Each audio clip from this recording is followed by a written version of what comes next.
so I do have a background in that area. I worked on dictation software for a while. I spent a long time working on phone menus. You're very welcome.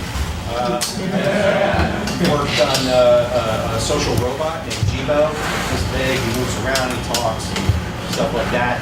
And then I came over to Google, all the while doing multimodal interfaces, both speech and graphic UI design.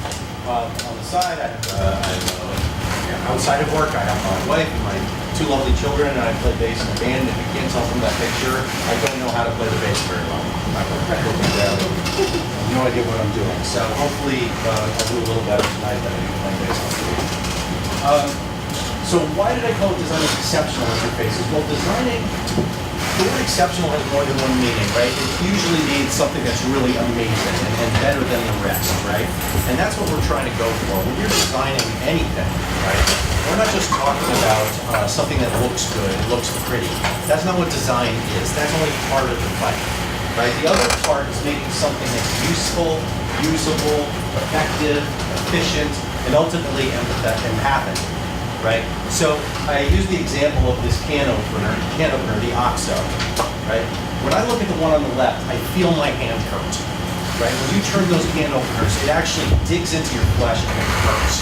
So the company OXO did a great job creating a can opener that's more rounded on its edges so you don't hurt your hand. So not only is it aesthetically pleasing, but it also serves a purpose. It really helps out. So when we're designing things, we want to make things that are exceptional through that way. But in addition, we also are talking about something that's exceptional in the sense that it's not like anything else. Good or bad, it's just different, right? So when we talk about, and because we're talking about conversations, we're mostly talking about speech. And the history of speech designs, a lot of times people get caught up in this whole like phone menu world. They hear things like, please listen closely as our options have changed, or sorry, that was an invalid entry. And it's a horrible kind of experience that people are so used to and they've grown to tolerate, unfortunately. And sometimes people get anchored in the past when they're trying to think of how do I design a good speech interface. Hopefully we can pull away from that starting tonight. On the other end of the scale, we have the future, what we want these speech interfaces to be, what we want these dialogues, these conversations to be, where they're a little bit like science fiction, right? They're a little bit like HAL from 2001, a little bit like the computer on Star Trek, but they're also like the conversations we have with one another with all of its subtleties, right? Because there's a lot of subtleties there, right? That's the goal we're going for. Right now, we're in the present, where we're moving towards that, and we're trying to get away from that. Right? So there's nothing quite like this. It's a really exceptional place to be right now, and really interesting because of that. So you need to be a conversation designer to do this work, and all of us can be one. What is a conversation? What is conversation design? The definition we've been using is conversation design incorporates natural, real-world conversational behaviors into the interactions between users and a system. But when you think about it, when we interact with using a mouse and a keyboard and any other kind of interface you can think of, we're adapting to the computer world. As it really shouldn't be that way. The easiest interface is for the system to be able to adapt to us. And that's the mission of conversation design, is to make the most seamless kind of interface, frictionless kind of interface possible. But why do we need conversation design? I mean, if all of us are experts, and we are experts, right? If you think about the history of humanity, right? We've been speaking for, the most conservative estimates have humans conversing with each other for over 50,000 years. And some estimates are well beyond that, hundreds of thousands of years. And as individuals, we've been learning and acquiring language since before we were born. We could actually recognize grammatical patterns when we were infants. And even in the womb, you can pick up patterns that sounded like human grammar, right? So we're built for conversation. So why do we need people to specialize in it and to focus on it? Well, the reason is because we don't even hear it. We're so good at conversation, we don't even notice it, right? We're such masters. You know, so a coworker of mine likes to say the fish doesn't recognize or notice the water, right? It's so specialized. We're so good at it, we don't even notice it. So it's the same as bicycle riding, right? Well, I'm sure most of you here can ride a bicycle. but you don't even know how to, if somebody told you to put it into words and describe it, you probably have a tough time, right?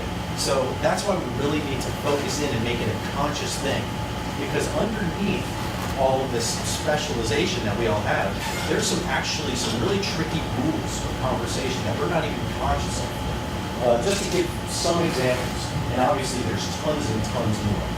But for example, there's about a 1 second time window when we're responding in human-human conversation. That's an average, right? So you talk to somebody and you expect unconsciously for them to respond in about a second or less, right? Obviously, sometimes you go a little longer, sometimes you go really fast, sometimes you interrupt. But on average, the mean is less than 1 second. And that varies a little bit with languages. Different languages, different cultures have different pause lengths. It's all about a second. Another example, you rarely just end a conversation with bye. You all know this. If you're like talking to someone on the phone, you don't just say bye. You say, okay, it was great talking to you. Yeah, it was great talking to you too. Okay, so I hope we get to hang out again soon. Yeah, me too. All right, great, bye, bye. Right? That's called leave taking. And we all do it. And this is not just a English, United States English thing. This is a universal thing that people do.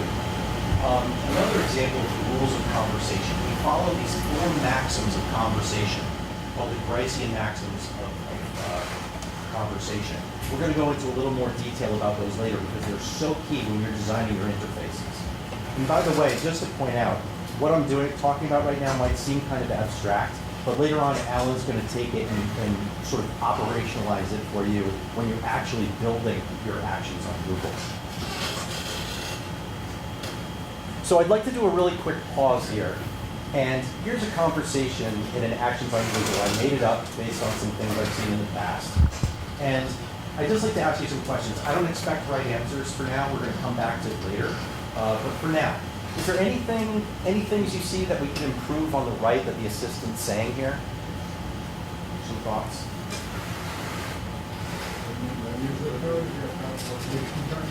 What's that? Okay, it should know your zip code. Okay, so maybe it could be using more intelligence. That's a really good point. One digit at a time. 1 digit at a time. Do you really need to say that? What are people going to do? Right? They're going to rattle it off. They're going to rattle it off. Okay? It just feels very cold. Like, it's like talking to a wall that's just there. It's not engaging the user at all. Just do this, do this, do this. Okay. Do It this. feels very cold. Okay? I'm sorry, can you repeat the question? The question was, is there anything in the design of what the assistant's saying here that you think could be improved in some way? Yes? Oh, I think what we improve is maybe the waiting time. And also, I guess the system doesn't understand when you put like O, any other words in any number. Okay. That might need to be improved. Okay. All right. Why don't we take one more? Yes. I'm good. Okay. Why did you clear? Okay. We will talk about that. That's a very good point. So why is it saying yo, yo, yo? Okay. Great question. One more. Yeah. Sorry you were not understood. Mhm. If people don't understand you, no one's gonna say sorry I didn't understand you. It would be like repeat. So I would just take out sorry you were not understood. Say your zip code 1 digit at a time would be sufficient for the user to be like, oh. Okay. So the way that it's trying to repair the conversational breach seems a little awkward or unnecessary. How it's saying sorry. You were And not that takes understood. up like maybe 3 seconds to say. Mhm. And because Okay. we're New Yorkers, we got every second counts. There you go. So you guys are really good, clearly, and I don't even know if you need this talk because those were really great. Okay, we're going to discuss some more as we go along, and we'll come back to this later. So this is the heart of the discussion we're going to have: how to design exceptional conversations.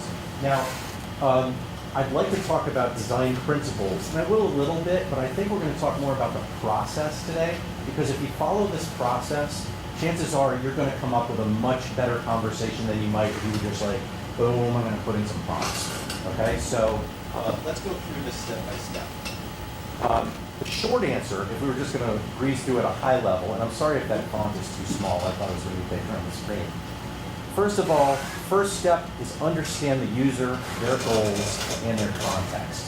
Okay, everything starts with the user. Everything starts with their needs, their pain points. And we'll go into depth about each one of these. Then you want to establish a persona for your action, right? If you don't, the user's just going to do it in their heads anyway, so you might as well have a clear persona in mind. We'll talk about that as well. Next step is write sample dialogues. Don't start with a flow chart. Start with an actual conversation that you write down. Do super lo-fi usability testing. I don't know if you've done any usability testing, but you can do it on the cheap and very quickly and easily. You don't need a professional lab to do it. Write a detailed specification. We'll talk a little bit more about that, elaborating on the design. And then you're going to build, and that's what Alan will talk about, and we won't be able to talk about it again, but you would hopefully be able to have time to test again.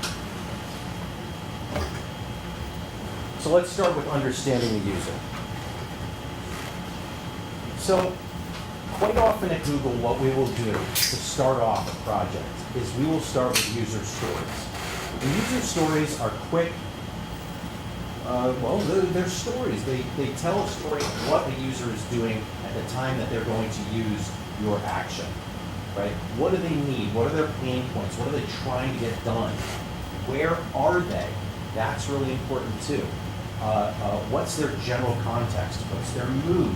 Any detail you can add to that is going to help you design a better action, right? So what are they aiming to achieve? So let's say that you know that somebody is a cyclist and you want to build something for cyclists. And you actually have this idea that you're going to actually hook up somehow an action to change the gears on a bicycle, right? I'm just making that up, it's probably crazy. But let's say you want to build something for somebody like that. You need to understand, okay, they're trying to change the gears. What's a successful conversation? It's one where the gears are changed and they go to the actual gear that they wanted it to be changed to. What is the environment? Well, they are on a bicycle. There might be high wind. They might be breathing really heavily, right? You got to really get into their mindset. Are they able to even talk to this thing, right? What are the social and physical factors? Right? So the social factors might be embarrassing for them to be talking to their bike, and they might not want to. You got to think about the fact that they're in public. Get every detail you can about this person. Jared Diamond, who wrote the book Guns, Germs, and Steel, once said, "Invention is the mother of necessity." In other words, it's not the other way around. Quite often we have inventions and new technologies and we feel like, well, we got to do something with this.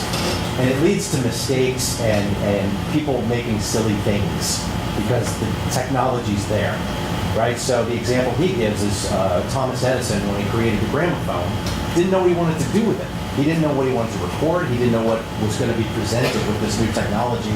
And he brought together all these great minds of colleagues. And when somebody suggested we use it to play that music, he was insulted. He felt like it was an affront to this technology. But there's got to be better uses than that. That's lame. So the point being is that you got to ask yourself, this thing you want to design and the thing you want to build, is it going to solve a problem, right, that's really out there? Or are you using this technology because it's there, right? And if it's the latter, if it's that second thing, you don't want to do it. So you got to really ask yourself, is this thing best served with the assistant, or is it best served with maybe a web page, right? If it's just a whole bunch of, let's say, I don't know, and somebody can correct me on this, you might say actually there's a good use for that, but if it's something very broad and shallow, like a whole bunch of trivia pieces of information, maybe the best thing is to have a web page that presents all those pieces of trivia information. Maybe not something like that's language focused, because language, if you think about it, is very serial and it goes away really fast. In other words, when you think about a web page, you can show a bunch of information at once, right? And it stays there. With language, it's serial. In other words, you can only send one piece of information at a time, and then it goes away, right? So think about, if you're only designing for audio and not for a screen, then maybe you don't want just a bunch of like trivia information. So you got to think about these things and decide, do I really need this technology? And by the way, some other things to ask yourself when you're deciding that question, is the person eyes busy? right? Are they doing something where they can't look? Then maybe the assistant is the right way to solve this problem. Are they hands busy? They can't touch a screen. Maybe they're making like bread. And their hands are covered in dough, and they don't want to tap anything, right? There again, might be a good use of the assistant. Can they not get near the screen, right? They're somewhere on the other side of the room. Or they can't get near the Google Home, right? That's another reason. So there's a whole bunch of reasons. So the next step is to create a persona, right? So now you have the user, but who is helping out the user? Who is this thing? Your action on Google is going, even though it seems like it's just some code, people are going to treat it like it's a human, okay? They can't help it. So the first thing that happens is that they hear the voice. And the voice you choose will have an impact on what they think the system is. People make an assumption about the personality of a voice within 1 second. And you can test a whole bunch of people. They hear a voice and you'll see them all kind of come to the same conclusions about the personality of a voice, right? And then as time goes along and they hear a whole sentence and they hear the words that this voice chooses, then they're making other assumptions too, right? So they are building up in their mind a persona for the system, and it happens automatically. So a guy named Clifford Nass wrote a book called Wired for Speech. He also wrote one called The Media Equation, which, by the way, is fascinating. It has to do not just with speech, but it has to do with how people can't help but treat computers like human beings. So just to do a quick aside, if you take a quiz on a computer, and afterwards the computer asks you, how did I do administering the quiz? You'll give it a certain grade. If you're asked on another computer, you're likely to give a lower score than you did on this one. In other words, you're afraid of hurting this computer's feelings, right? And this has happened reliably.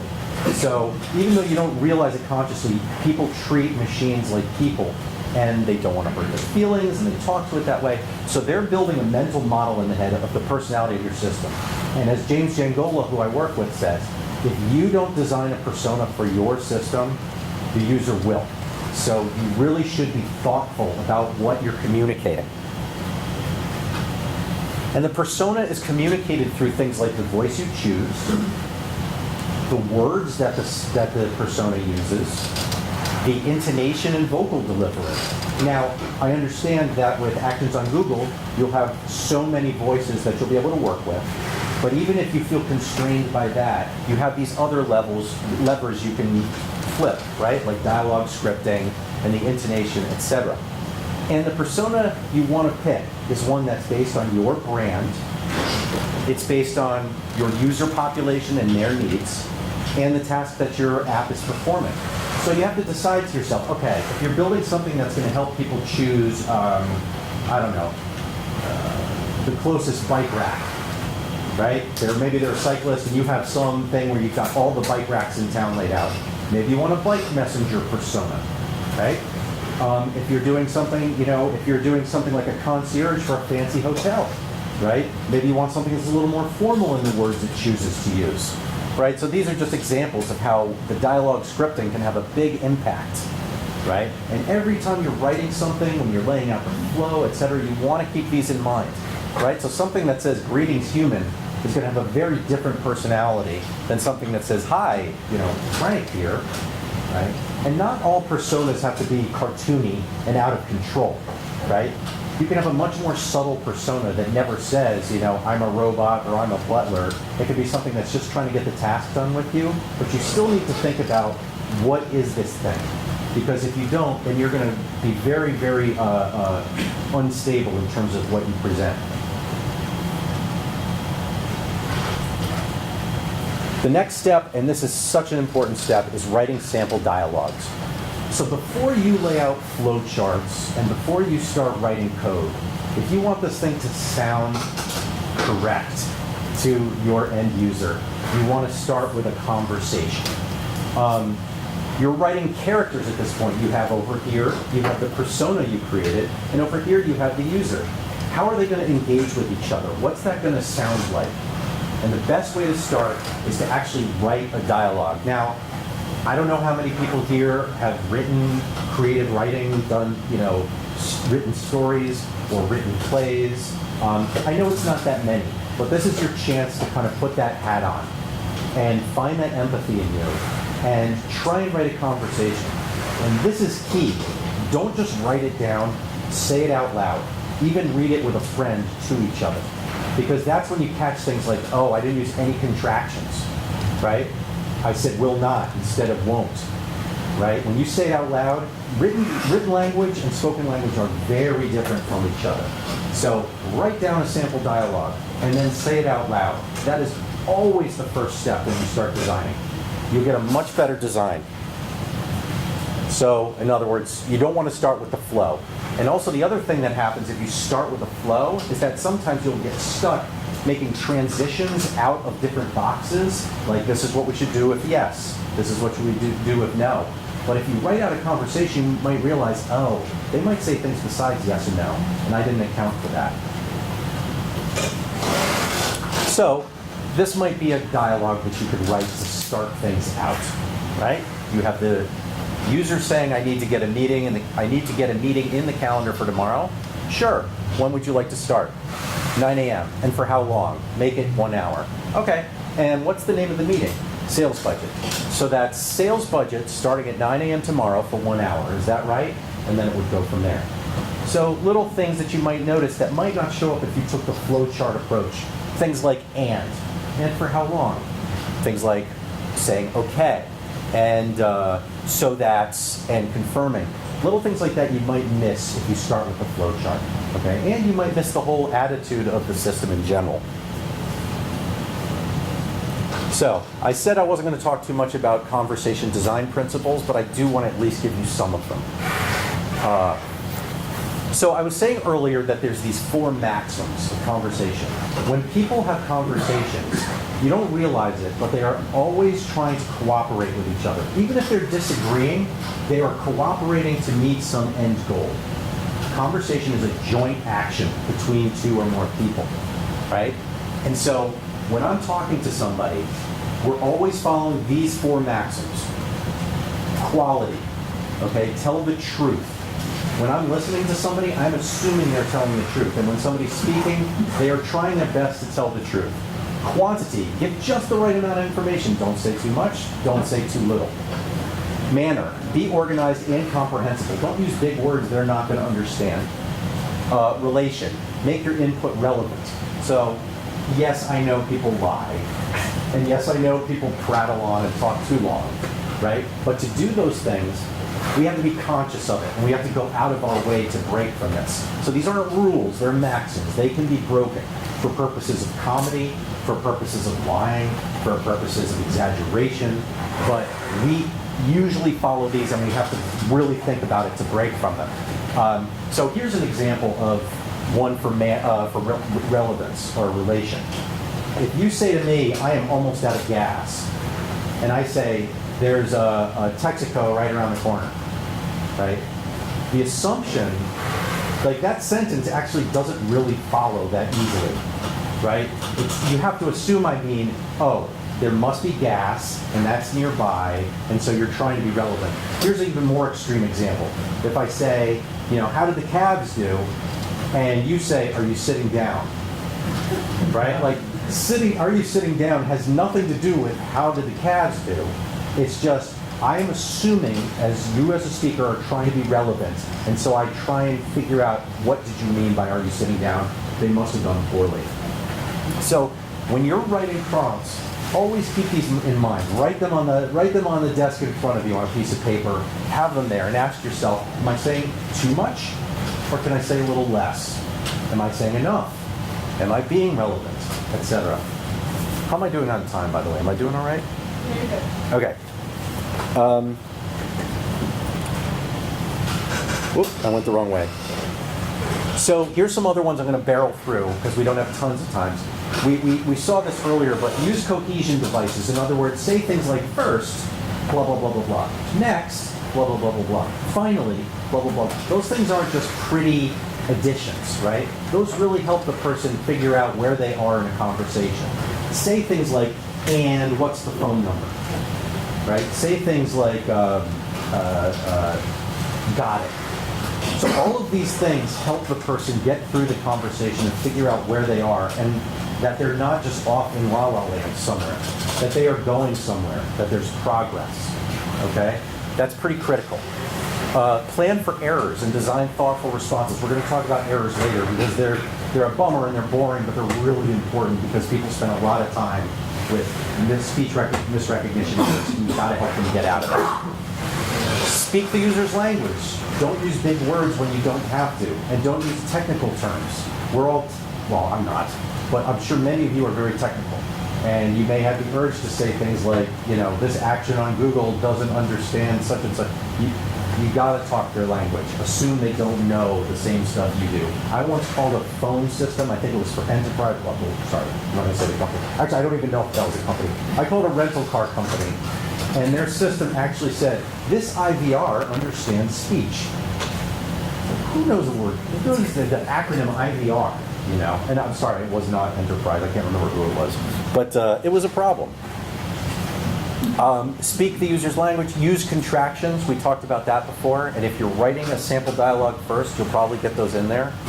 Avoid for X, say X. A lot of people like to put prompts that say things like, to hear more options, say more options. Right? There's no reason to do that. Say things like, you can say more options. End this conversation, etc. Just use self-evident words in your command, and you don't have to say for more options, say more options. That sounds very, very phone menu-ish. Apologize, but not too much. It's okay to say sorry if you misunderstood once in a while, but if you keep saying sorry about every mistake that happens, they start losing confidence in your system, and they think this thing isn't very good. It's not always like an apology situation. Sometimes it's just, let's get this thing back on track. Avoid please unless your persona is very formal. Please, you might think is polite, but in this kind of environment, it comes across as really stuffy and formal, right? So unless you have some sort of like butler persona, not necessary. Also, consider the different surfaces you might be designing for. So if you're going to be designing for something that has a screen, awesome. Right? So you have things that you can use speech to solve a problem, you can use the screen to solve a problem, but start with the conversation and let the screen support that in situations where you need to. Don't start with a bunch of screens and then slap speech onto it. Otherwise, you've really not solved anything. One of the beauties of speech is that you can get 5 steps done from a screen in one shot through language. So for example, when you say, hey Google, set a timer for 5 minutes, right? You pointed out set a timer, and you specified 5 minutes, right? So you went through multiple steps with one sentence, right? That's usability, that's beautiful, right? So start with the conversation and let the screen support that. Okay, getting back to the process. Test on the cheap. So I want to tell you a horror story from my past. I worked on a banking system, and we wanted people in a usability test to find out how much was in their savings account. And the prompt was, and by the way, this was for a big bank. This was like a Fortune 500 bank. The prompt was, from here you can say, check account balances, transfer funds, or help me with something else. So what do you think people chose? What's that? Help me with something else. And why do you think that happened? For me, when I use those, I just say, help me with something else, help me with something else, when we talk to a person. Okay. So you said, in case not everybody could hear, he would choose help me with something else because he's trying to find a rep, and it's more likely to be a rep under help me with something else. Good point. But we incentivized people to do the right thing given the task in this situation. But here was the problem. People did choose help me with something else, but the reason was because... Check. Yeah. Use the word check. Right? Yeah. So if you're looking for your savings account and you see the word check, you might say, yeah, I'm not going to get it there. Now, if we hadn't done this and we had deployed this for this giant bank, that would have cost them over the long run potentially millions of dollars because they would have to transfer people out. They couldn't have just answered the question, but they would have transferred them to a rep. Reps cost whatever, $3 or $4 a minute, right? So it would have been a major, major problem. So the lessons learned here, words matter. But the ones you choose are important, but even more important, test, test, test. You have to test, or else these things slip through.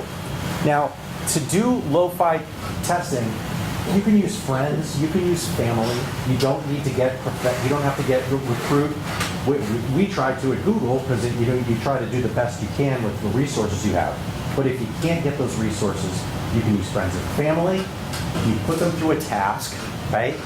The only important thing is that you don't lead them. If you just don't lead them to do what you want them to do, you're doing a usability test, right? So you have them do a task. Let's say you're doing the bike rack locator. You say, all right, imagine you're talking to Google and you want to find a bike rack near you. You know, what would you do? And watch them go through the interaction. And maybe you have the prompts in front of you on a piece of paper, right? And you act out as if you're the system. So you haven't coded anything yet, right? You just got paper at this point.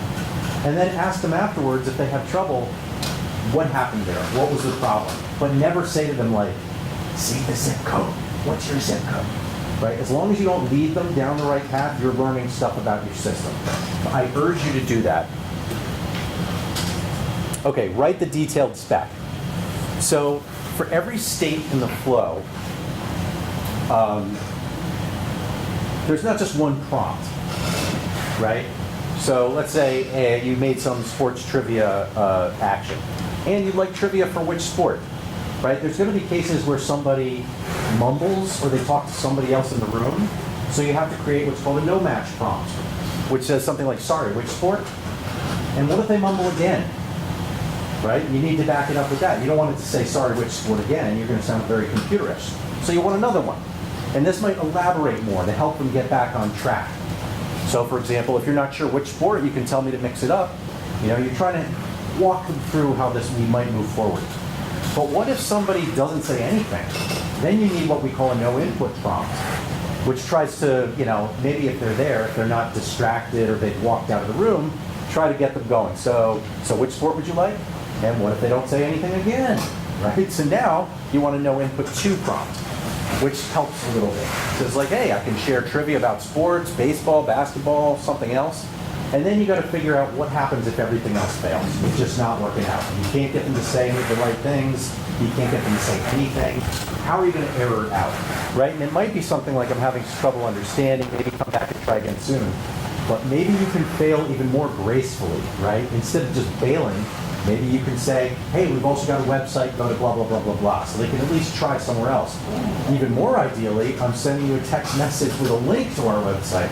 So anything you can do to not, quote, you know, fail, but keep things going, all the better, right? Another key thing before I move on, it's really important. Don't assume you have to have 2 no matches and 2 no inputs. Think about the user's situation. If they're in their room and they're trying to have a conversation with somebody and the system keeps talking to them and they don't want to be talking to it, that might really tick them off, right? If you think they're going to be on their phone and it's not going to be as much of a problem, that's fine. Think about the user's context, just like we talked about earlier, and decide, you use your best judgment. How many times you should try. If you're doing a banking app, maybe you want to try 3 times because we're talking about money here. If you're doing a Mad Libs app, maybe you can just say, let's move on. And you don't even do any no matches. So keep that in mind. So this is just an example, and for the sake of time, these are just examples of no matches and no inputs in context. I'm going to skip over this because we started late. Also, you want to write thoughtful grammars. Right? You don't want to, the grammars are the things that the system understands from the user. You have to specify that, right? You have to help the action on Google know what to listen for. And if you were asking about, you were setting something up where people could find out train status, you got to really think about what people are going to say. Take the time to really think about it, right? You might think people just say yes or no. They might say yes, they might say no. But what else might somebody say to that? Well, they might say the train number, right? If you were having a conversation with somebody and you said, do you know the train number? They might say, yeah, it's 4358. They don't just say, it would actually be weird if you said, do you know the train number, and a person just said yes, right? You would expect them to use quality, quantity, relevance, manner. And in that case, they would probably give you the train number.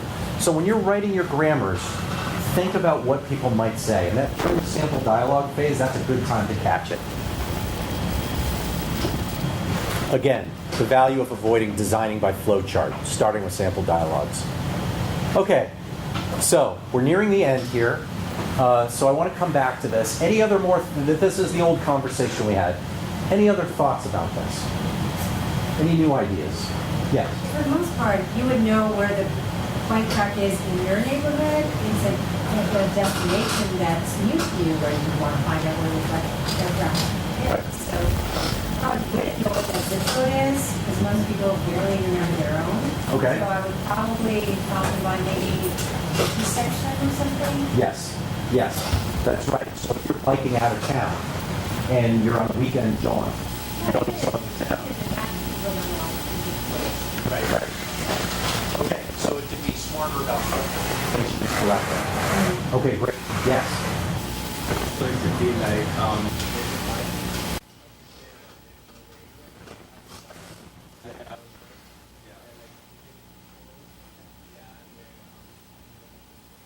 Right, so it might be an issue even designing this. Like, we talking about the user context and invention being a mother of necessity, right? It might be that this is not the right use because somebody's so winded they can't even say the thing, right?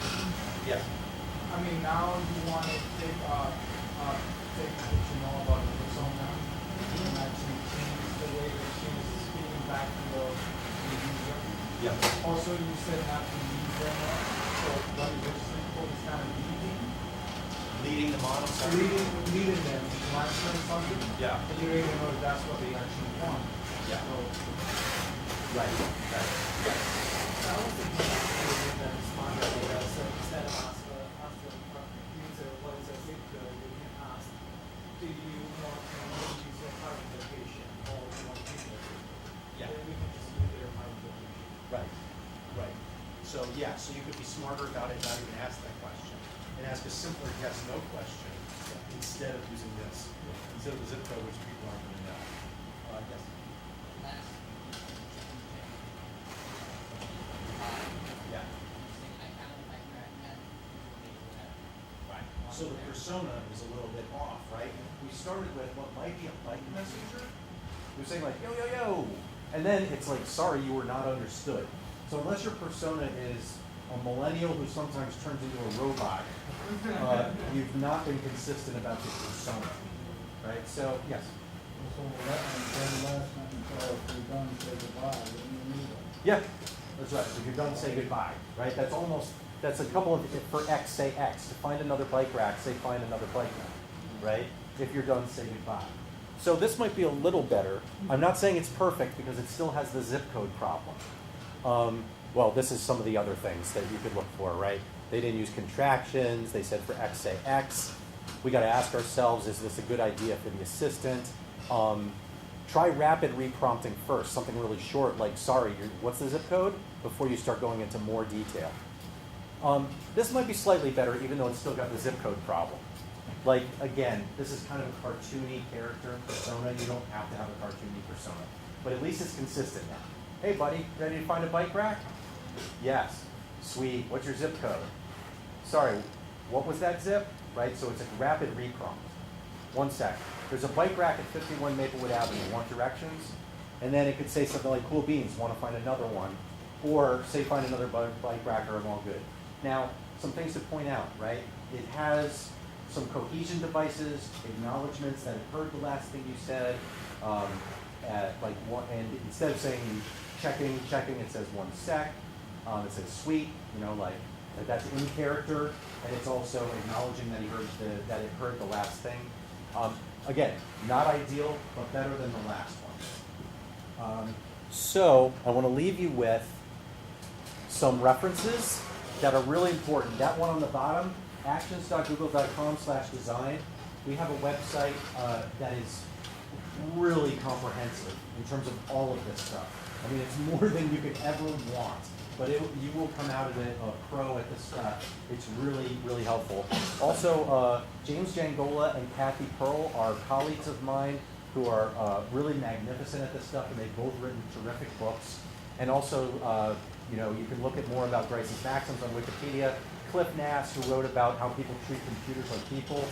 Fascinating reading. And that's it. Thank you very much.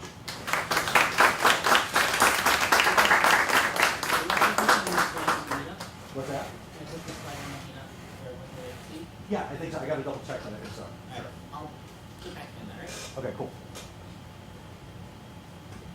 Thank you. Oh, yeah. So what's the longest conversation you've had with code? Okay, this was, if you're talking about the assistant, Yeah. I don't have a good answer for that because I'm pretty new. Yeah. I've had to design things that go for up to 25 minutes, but that was in a different context entirely. That was for people fixing their motors. And you have to walk them through the steps. And those were really long, but that was not on a Google system. Yeah. I have a question. So, in general, like it's, what do you think the biggest challenge between or difference between design of voice UI and web UI? For example, I can think about privacy, right? I don't want anybody, I don't want a Google Assistant to read my email when my family or my coworker is too privacy. Right. So, what is the challenge or difference you will see design of voice UI and web UI? That's interesting because I've never, well, the question was the difference between a web UI and a voice UI. And the example that you gave was about Security. I've never made that connection between the two because the user interface and the modality doesn't, and I may be wrong on this, but it doesn't seem like one implies more security or privacy than another, right? Either one could. The interface is just that, the interface. That's how you interact with something. But what's going on behind the scenes, that's where the questions come up of, are you respecting my privacy and my security, et cetera, right? There may be an angle to that, which is, do you recognize my voice specifically, or are you going to recognize my voice incorrectly and give somebody else my information? And that's something we certainly take very seriously. And we err on the side of caution. We're not going to do something that's going to take away information.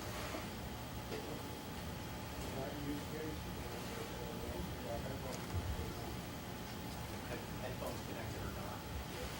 Right. Oh, okay. So is that your point, that you might be saying things out loud for other people to hear? Or I don't want Google Assistant to read my email or sometimes my calendar is private. I don't want my phone come to my home and use voice just to access the money. Yeah, no, that's, That's what I mean.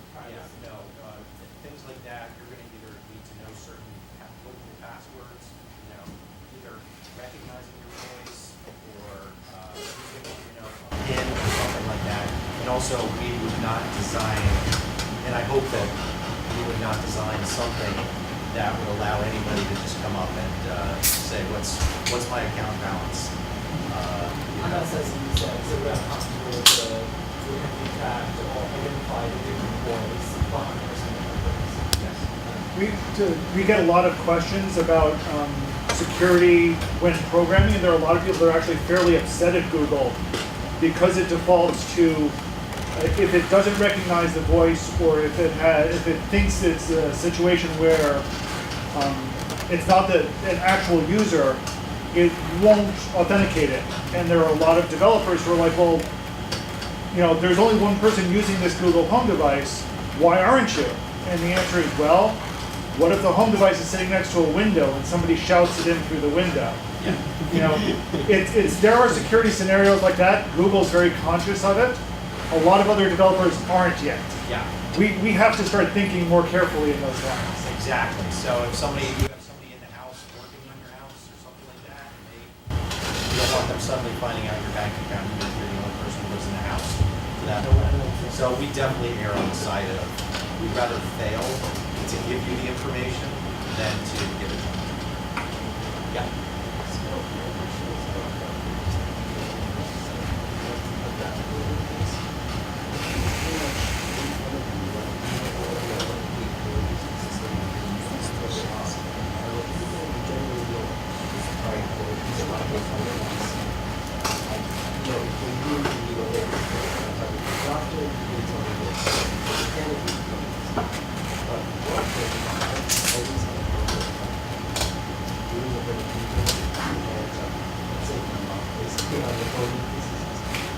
They usually don't understand what the APIs are. They kind of assume too much, and they assume too little.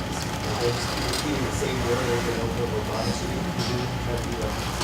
So how do you maybe have something that's at the same time, like you're not showing a completely, but at the same time, like you present the user, like you're not doing like a phone menu, you know, like I can do this, I can do that. How do you have it like just blank slate that you can talk to, but at the same time, inform the user?